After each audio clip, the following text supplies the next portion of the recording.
Les midis de culture. Marie Laborie.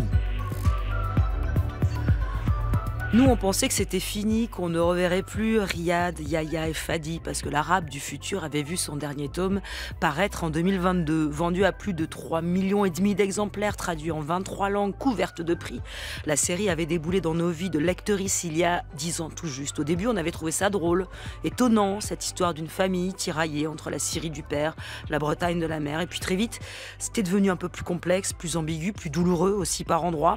On avait donc quitté Riyad, jeune adulte, dessinateur, enfin cinéaste même, mais toujours blessé par l'absence de son plus jeune frère Fadi, enlevé par le père et parti vivre en Syrie. On se disait que c'était fini, mais le revoilà.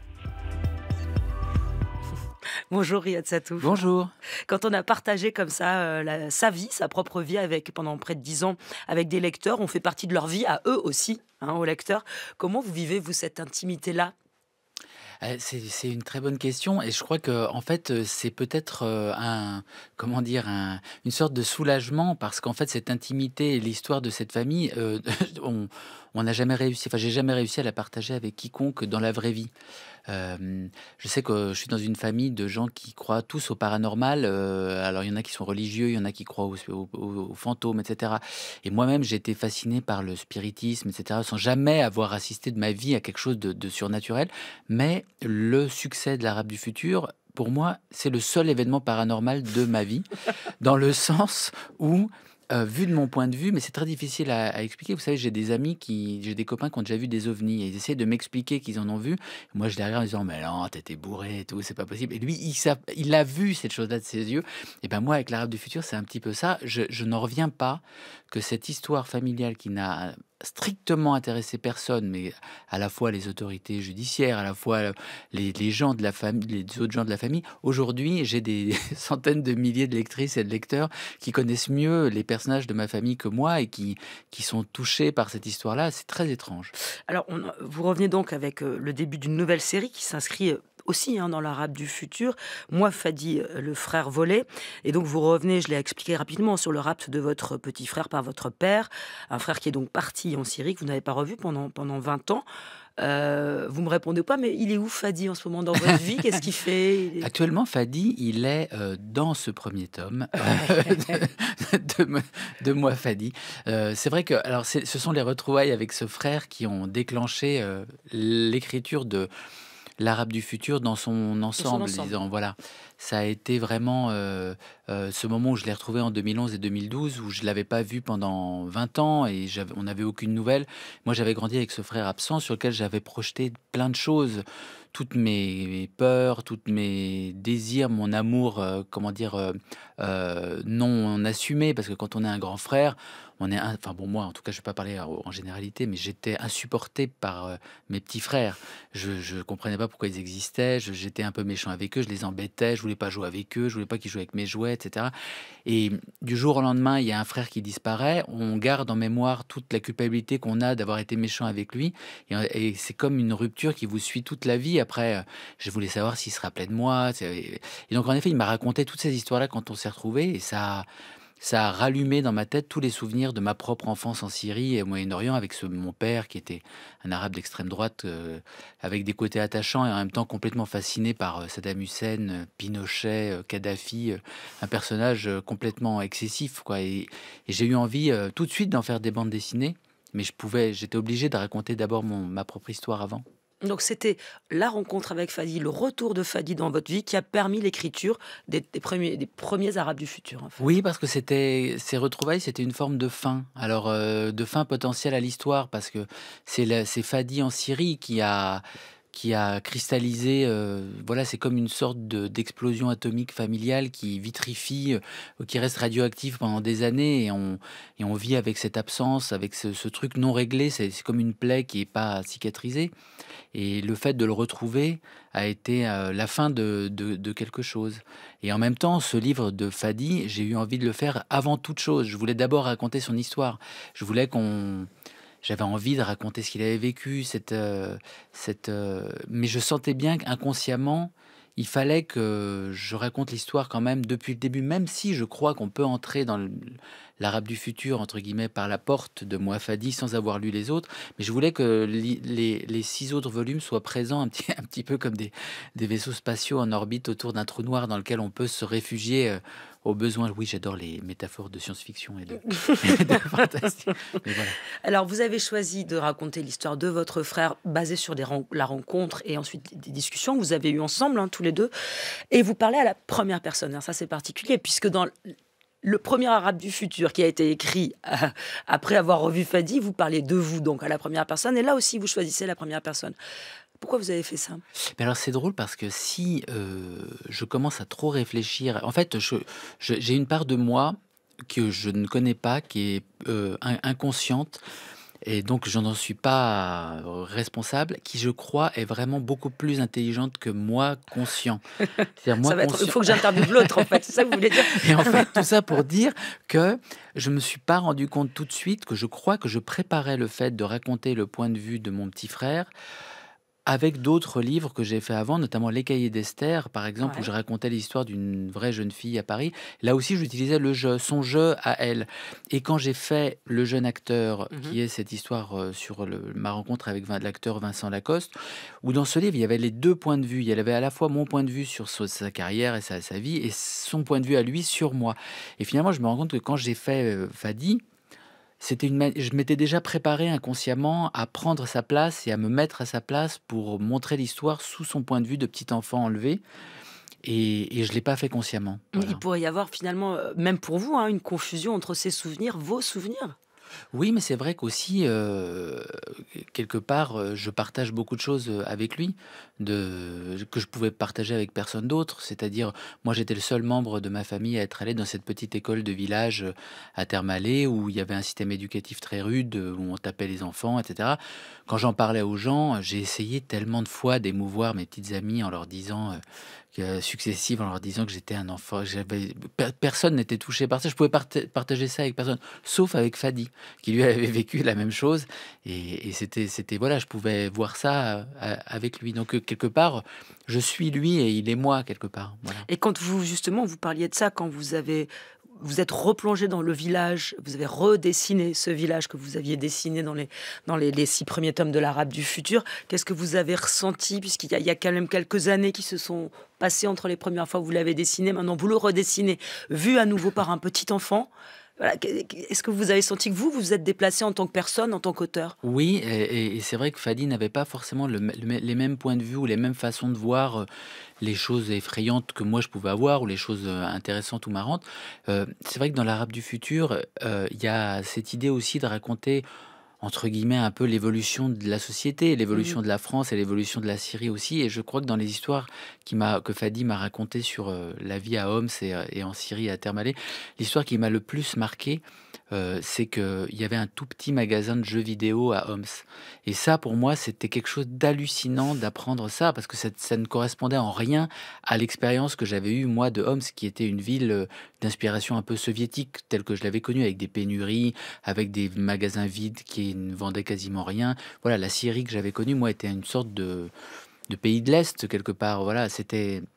Et là, dans les histoires de Fadi, il y a vraiment cette notion de pays qui s'ouvre et qui, mine de rien, progresse économiquement. Et c'était hallucinant pour moi de raconter ça, de me dire, mais attends, quand je lui demandais, je me disais, mais attends, ils vendaient des jeux vidéo, des trucs Atari. Il me disait, non, pas des jeux Atari, mais des trucs, des faux Atari qui venaient de Chine. Mais c'était quand même un progrès dingue. Je sais pas comment l'exprimer. Voilà, et c'est une manière de témoigner aussi du fait que les sociétés changent et évoluent, parfois en bien et parfois en moins bien. Mais... Et puis la différence fondamentale, alors Fadi vit quand même quelque chose d'absolument atroce qui est un enlèvement, on va en reparler, c'est quand même très très violent pour un enfant, mais c'est vrai que lui il apprend l'arabe, il perd le français, donc il a effectivement plus du tout le même rapport que vous avez pu avoir vous avec la série de l'époque. Et c'était quelque chose, je crois, qui est peut-être la chose la plus difficile, dont moi j'ai eu conscience assez tôt, mais je sais que son enlèvement avait été un drame familial incroyable, pour ma mère évidemment, mais pour toute la famille française. Et en fait, je me rendais bien compte que cette famille française ne réalisait pas, parce qu'ils n'avaient pas le savoir que je pouvais avoir, moi, de la société traditionnelle syrienne. Ils réalisaient pas tout ce qui arrivait, en fait, à Fadi. Et j'avais aussi ce savoir en tête, qui était une forme de paranoïa personnelle. Je projetais des choses sur lui, mais je savais qu'en fait, l'aspect le plus triste qu'il pouvait y avoir dans cette histoire, et qui a été en même temps une forme de salvation pour Fadi, c'est qu'en fait, il allait s'adapter. Et c'est ce qui est désarmant avec les petits-enfants, c'est de se dire qu'en fait, ils ont une plasticité telle dans leur cerveau qu'en fait, en quelques mois, il est devenu un petit Syrien, en fait. Et il a gardé son traumatisme en lui, qui évidemment est devenu une névrose profonde, etc., et qui s'exprimait de façon ou d'autre. Mais c'était ça aussi de raconter comment, finalement, la vie passe et on s'habitue. Ce livre-là, il m'est vraiment venu instinctivement, quoi. C'était vraiment celui-là que j'avais envie de faire. Parce que voilà, moi, je me suis reconnu dans le phrasé, dans l'univers, en fait. Et c'était aussi le fait que ce soit un enfant qui parle, donc c'est lui qui a les rênes. Dans l'histoire, c'est lui qui raconte. Donc je trouvais ça puissant. Je trouvais qu'il y avait un côté vachement réaliste, vrai. C'est pas des relations qui sont sublimées ou quoi que ce soit. On est vraiment sur du réel. Il arrive à être poétique avec des mots du quotidien. Et voilà, moi, ça me parlait, en fait. Et quand je l'ai lu, ce livre, en fait, je me suis dit, oh, waouh, ça me rappelle ma vie, ça me rappelle mon histoire. C'est une enfance qui est pas jolie et on voit pas souvent des enfances qui sont pas sublimées ou quoi. Et là, il y avait un truc vrai qui prenait aux tripes et ça me donnait envie de faire ça aussi, de transmettre le truc et de me dire, en fait, si d'autres personnes peuvent se reconnaître et peuvent se dire... mon enfance aussi, elle vaut la peine d'être racontée, et même si elle n'était pas forcément super. Je trouve ça chouette, mais je trouve ça beau. Ouais.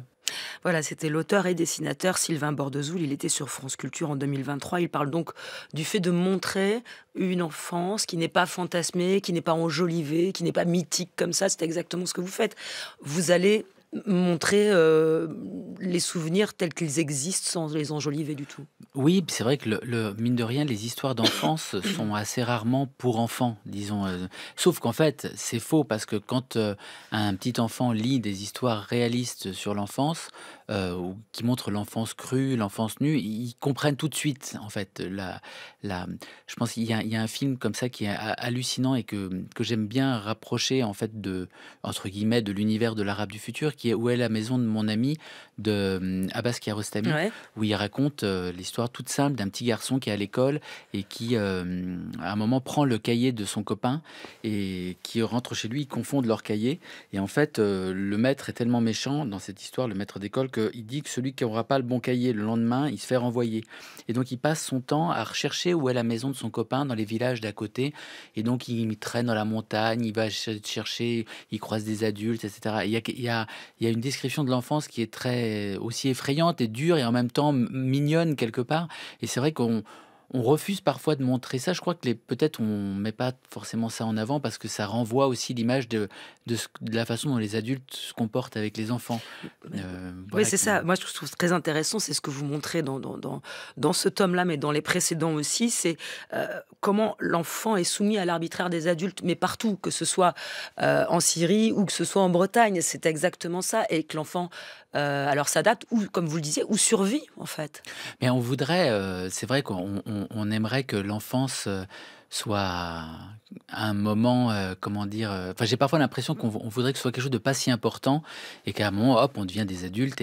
Or, l'enfance c'est quand même le moment de l'âge dans une société où se construit le futur de cette même société et pas s'occuper de ses enfants, les maltraiter ou les éduquer d'une mauvaise façon ou d'une façon orientée va créer la société de demain. Et j'ai toujours été stupéfait on a l'impression parfois qu'on n'est pas conscient, que la société elle-même n'est pas consciente de l'importance de s'occuper des enfants. Tous les jeunes aujourd'hui en France qui savent pas lire, qui savent pas écrire, on se rend pas compte que ça va être des adultes de demain. Et en même temps arrive de manière concomitante, par exemple, l'intelligence artificielle qui est en train de priver les gens même du fait de savoir lire et écrire, parce qu'on peut parler maintenant, on n'aura même plus besoin de savoir lire. Comme si la société allait vers quelque chose de... On voit bien ce que ça va donner dans le futur. En fait, il y a quelque chose de terrifiant et on se demande des fois si c'est quelque chose qui est voulu ou si c'est quelque chose qui est totalement de l'ordre du processus inconscient. On se dit bon, on verra bien plus tard. Et du processus inévitable. Inévitable, oui. Moi, ce qui me frappe dans votre façon de montrer l'enfance aussi, c'est que c'est dramatique ce qui se passe clairement avec Fadi, mais en même temps, vous le montrez comme un quotidien, comme un jour après jour. Vous ne faites pas de l'événement, vous n'y revenez pas tout le temps sur l'événement, c'est vraiment, oui, du quotidien en fait. Oui, c'est vrai que c'est ce que m'avait raconté Fadi aussi. Alors lui, il l'a vécu comme ça, il me racontait ses souvenirs. Et c'est vrai que sa façon d'en parler de manière légère parfois et de me raconter comment il s'adaptait, je trouvais que c'était la meilleure façon de témoigner de ce que ça pouvait être, parce que la lectrice et le lecteur qui lisent le récit ont l'ironie dramatique en tête de ce qui lui est arrivé. C'est déjà dans le titre en fait quelque part. Donc en fait, on sait ce qui est en train de se passer. On est un peu omniscient et je trouve que ça renforce l'impact émotionnel que peut avoir cette histoire, de se rendre compte que finalement c'est presque plus douloureux pour la lectrice et le lecteur que pour le personnage principal qui finalement s'y adapte, et on se dit mais c'est pas... Voilà, c'est une manière aussi de rappeler une fois de plus à quel point les enfants s'adaptent à tout. Et vous-même, vous êtes adapté aussi, même si c'est pas la même histoire. Moi, pas vraiment. Je suis à France Culture en train d'en parler encore 40 ans après. Je ne me suis jamais adapté à cette histoire. Mais sans parler vraiment du drame, mais de revenir comme ça sur l'enfance et de revenir à l'enfance. C'est-à-dire, vous vous êtes quitté quelque part adulte et là vous revenez à vous petit, plus jeune en tout cas. Il y a une nostalgie ou plus du tout, vraiment? Alors c'est marrant parce que en fait plus le temps passe, plus je me dis que en effet c'est l'enfance le sujet numéro un, et que ma part profonde justement qui s'est toujours intéressée à cet aspect des choses, c'est vers là qu'il faut continuer à aller. Et donc je ne sais pas si c'est de la nostalgie, mais le monde adulte pour moi n'est qu'une conséquence de l'enfance quelque part. Alors j'adore, il y a une phrase ultra connue, mais je vais la dire, c'est le truc, c'est la phrase d'Antoine de Saint-Exupéry qui disait « Je suis de mon pays, de mon enfance comme d'un pays ». Et en fait, c'est vrai, c'est-à-dire on garde en nous sa propre origine, c'est l'enfant qu'on a été. Voilà, les enfants qu'on... Enfin, je sais pas, moi, quand je vois mes propres enfants, ils sont beaucoup plus équilibrés que je n'ai pu l'être quand j'étais enfant. Mais après, ils sont pas obsédés comme moi, j'ai pu l'être de devenir auteur de BD. Ils n'ont pas ce truc de... Alors, est-ce que c'est concomitant avec le fait d'avoir eu l'enfance que j'ai eue, ou est-ce que parce que j'étais un peu maniaco-dépressif, je sais pas, j'avais besoin de faire des petits traits tout le temps, mais on se demande tout le temps... Voilà, la racine de l'adulte qu'on est, elle se trouve dans son enfance. Et il ne faut pas l'oublier, il faut le rappeler en permanence. Et c'est une raison de s'occuper tout le temps des jeunes.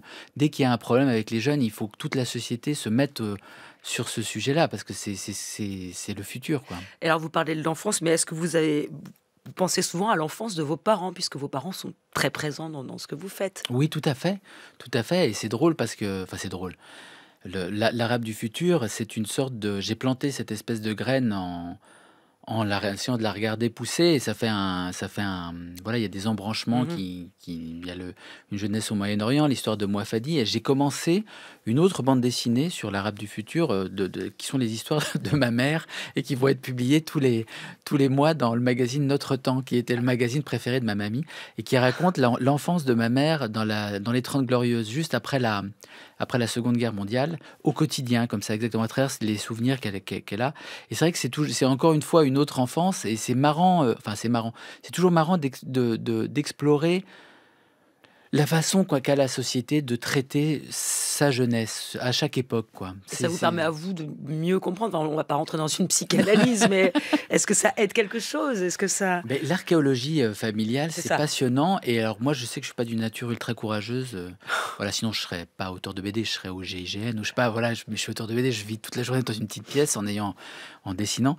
Mais le fait d'avoir autant de lectrices et de lecteurs avec moi qui s'intéressent à ces histoires-là, c'est une manière d'emmener plein de gens avec moi derrière ma torche dans cette archéologie familiale, et de leur servir des histoires qui les font rire et réfléchir. Et en même temps, pour moi, c'est une manière en effet, d'apprendre des choses sur là d'où on vient. Voilà.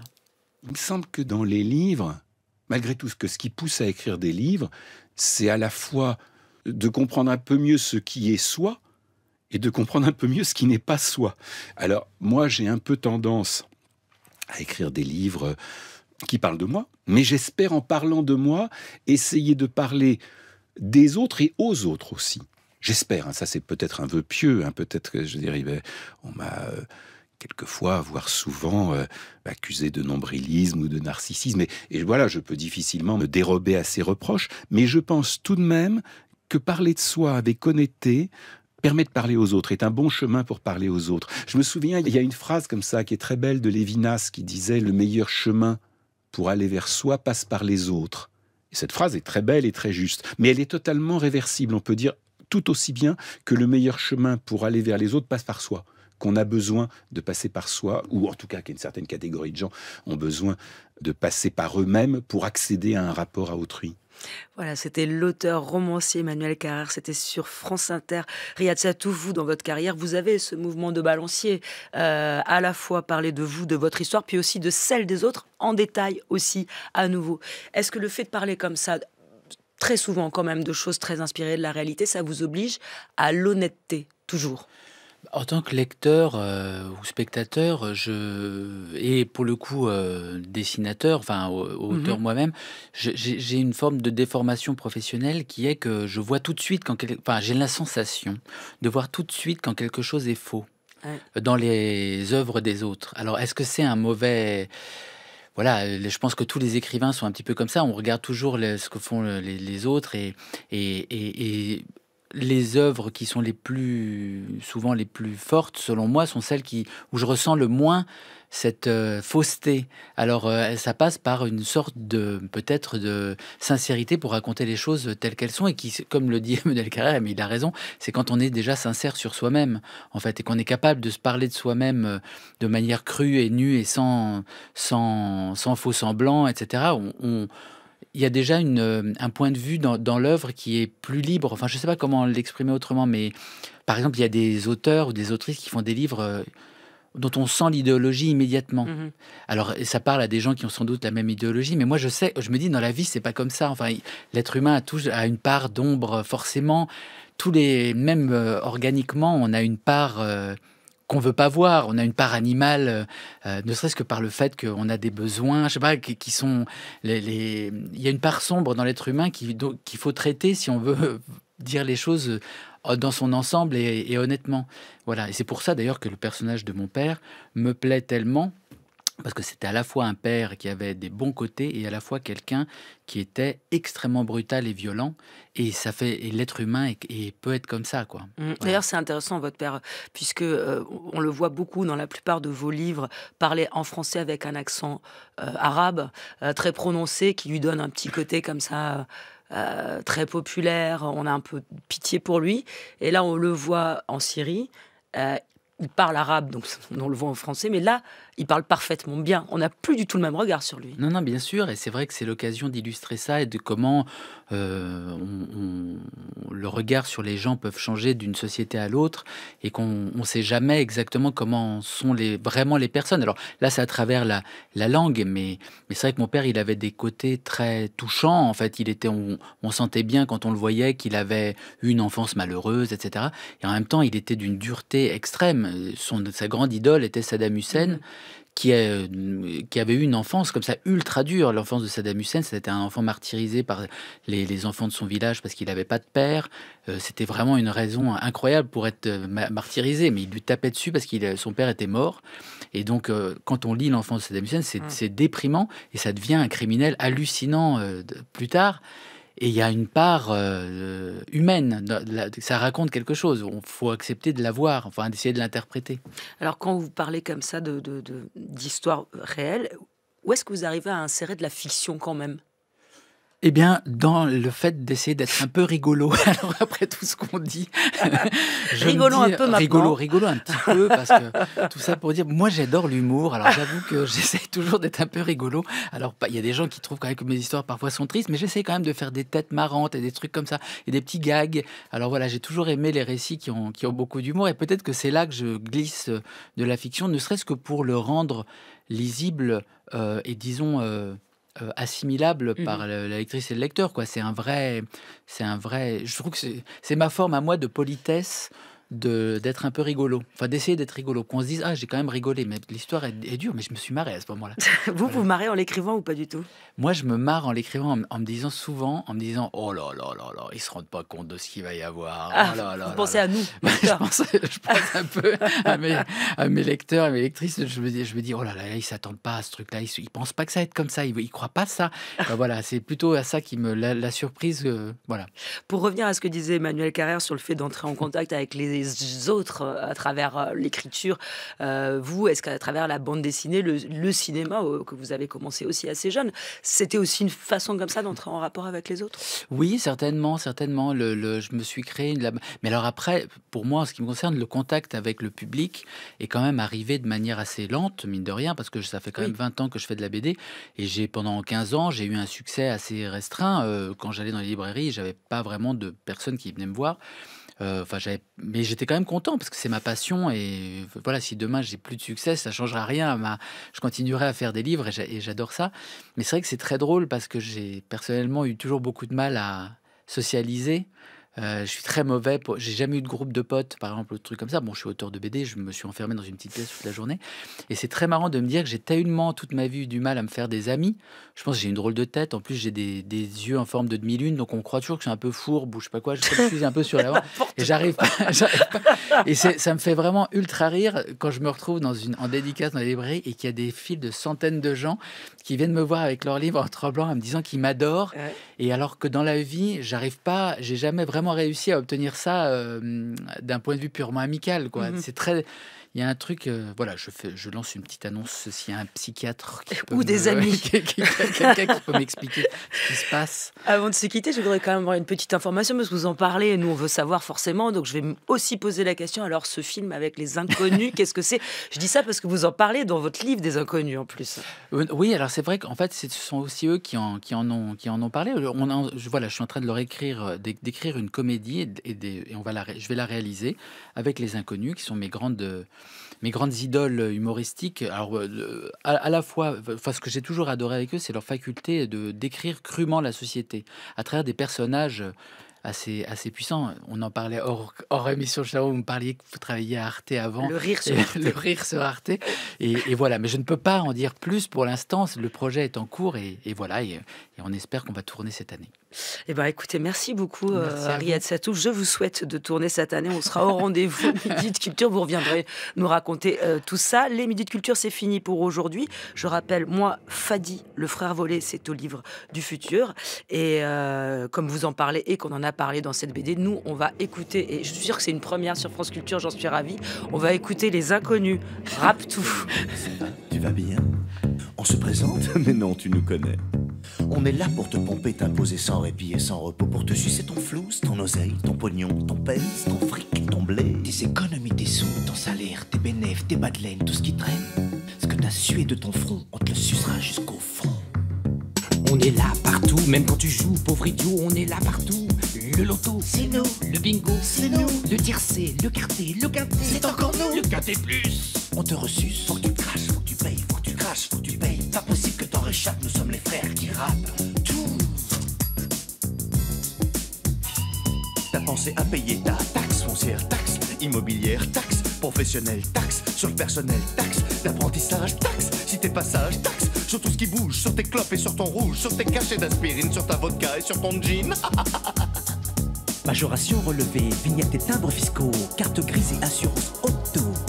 Droit d'immatriculation, PV, crash, essence, péage, héritage, partage, mariage, concubinage. Cette émission a été préparée par Aïssa Toundoy, Oriane Delacroix, Boris Pinault, Marceau Vassy, Zora Vigné, Lise Ripoche et Joanne Osilio.